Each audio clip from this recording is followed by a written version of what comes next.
Assalamualaikum warahmatullahi wabarakatuh. Bismillah, alhamdulillah, wassalatu wassalamu ala rasulillah, amma ba'd. Nas'alullaha taufiqa wal inayah was-siyanah wal inabah wad dawama ala al mukarramat. Rabbi yassir wa la tu'assir, Rabbi tammim bil khair, wa la hawla wa la quwwata illa billahil aliyyil azim. Ikhwani semua pemirsa yang dirahmati oleh Allah Subhanahu wa taala. Ulama membagi sabar itu terbagi tiga. Yang pertama adalah sabar atau sabar untuk melakukan taat kepada Allah. Yang kedua, sabar ketika kita menahan diri daripada maksiat kepada Allah.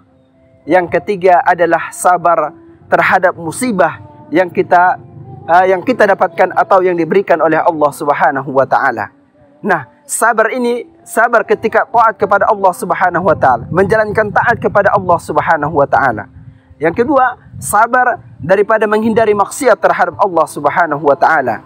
Yang ketiga adalah sabar ketika kita mendapatkan musibah dan cobaan dari Allah Subhanahu wa taala.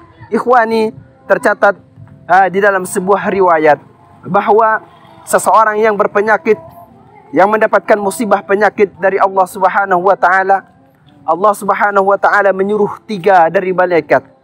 Malaikat yang pertama disuruh oleh Allah Subhanahu wa taala untuk mencabut kekuatannya. Kemudian malaikat yang kedua disuruh oleh Allah Subhanahu wa taala untuk mencabut cerah wajahnya. Kemudian malaikat yang ketiga disuruh oleh Allah taala untuk mencabut dosanya. Lalu kemudian seketika tiba masanya orang ini akan sembuh dari musibah penyakitnya, maka Allah Subhanahu wa taala menyuruh malaikat yang pertama untuk mengembalikan kekuatannya.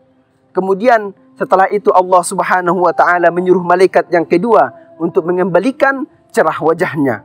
Kemudian setelah itu malaikat yang ketiga ini bertanya kepada Allah, "Ya Allah, kemanakah akan kembalikan dosa yang sudah saya cabut ini?"